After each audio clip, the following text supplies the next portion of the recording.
menyedihkan untuk saya. Saya membayangkannya saja saya bisa berkaca-kaca.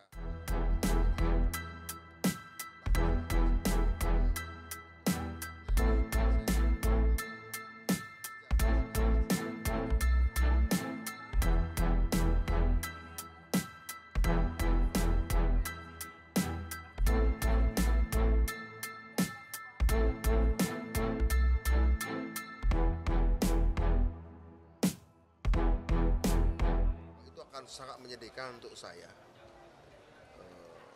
Saya membayangkannya saja saya bisa berkaca-kaca, karena bagi saya PDI Perjuangan, bahkan sejak masih nama PDI, itu partai yang suka saya dukung kalau kampanye.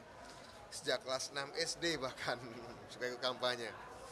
Jadi tentu saja akan sangat sedih, dan jika ada salah satu saya, tentu saja itu sebuah secara personal, itu emosional, itu mengganggu saya. Tetapi saya tahu juga bahwa ada kebutuhan yang lebih besar yang menurut saya Indonesia hanya bisa jalan terus nih dengan apa yang sudah dimulai Pak Jokowi, dengan tipe kepemimpinan baru yang strategik, tipe kepemimpinan yang strategik. Dan saya terus terang menemukannya pada Pak Prabowo, karena kita tahu Pak Jokowi pada periode keduanya sudah meletakkan dasar bagi kepemimpinan strategik. Pada periode pertama Pak Jokowi itu kepemimpinan populis. Pada periode kedua 2019 Pak Jokowi ke lebih strategik, sehingga menurut saya penlanjutnya pun harus tetap mempertahankan itu, bahkan dikuatin. Apalagi kalau kita lihat tantangannya besar banget. Akibat pandemi, tantangan ancaman krisis pangan akibat perang, dedolarisasi, macam-macam. Yang menurut saya teknologi juga, technological arms race, perlombaan teknologi.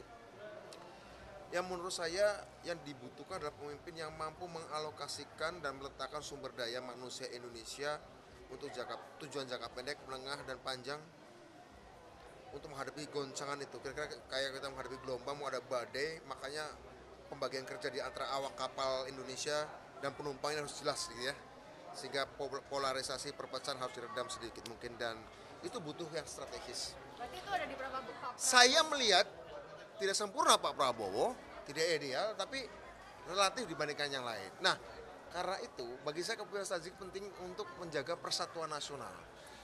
Kalau kepemimpinan populis itu malah cenderung bisa polarisasi kalau pemimpinan populis gitu. Nah menurut saya saya melihat unsurnya ya relatif ada di Pak Prabowo. Jadi dengan terpaksa saya harus katakan ya kita harus mendorong kepemimpinan strategik itu. Kebetulan namanya Pak Prabowo. Kalau ada yang lain nggak apa-apa juga. Kalau Pak Jokowi bisa lanjutkan nggak apa-apa juga, tapi nggak mungkin gitu kira. Mas Budiman udah dapat surat teguran atau sanksi itu dari PDIP sendiri? Pada waktu saya bertemu beliau pertama kali tanggal 18 Juli di Jalan Kertanegara, saya memang dipanggil tapi secara informal oleh Pak Hasto, oleh Pak Sekjen, oleh Pak Komarudin Watubun, tidak pakai surat resmi, ya ngobrol-ngobrol.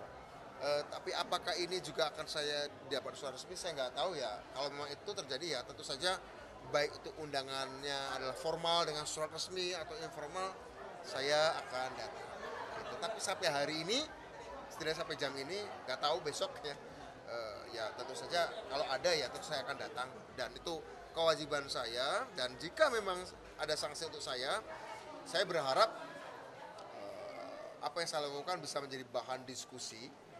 Apakah argumen-argumen saya benar?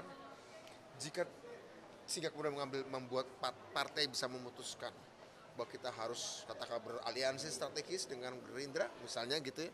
Bisa aja kesimpulannya begitu, sehingga saya tidak dinyatakan terlalu salah, karena toh pada akhirnya partai katakanlah mengambil kesimpulan dengan argumentasi saya ketika saya diwawancarai, ketika saya pidato kemarin, ketika wawancara saya dimuat oleh media teman-teman.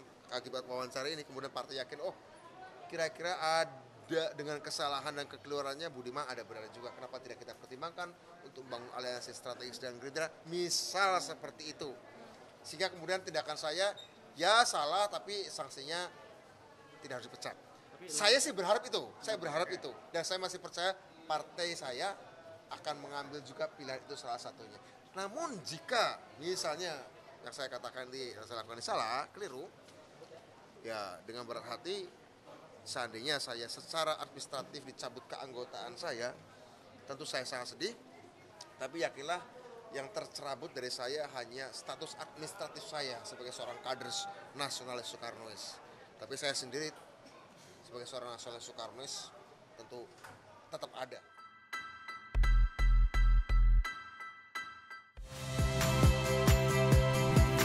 Saya Yasir Neneama. Saksikan program-program Kompas TV melalui siaran digital, pay TV, dan media streaming lainnya. Kompas TV, independen, terpercaya.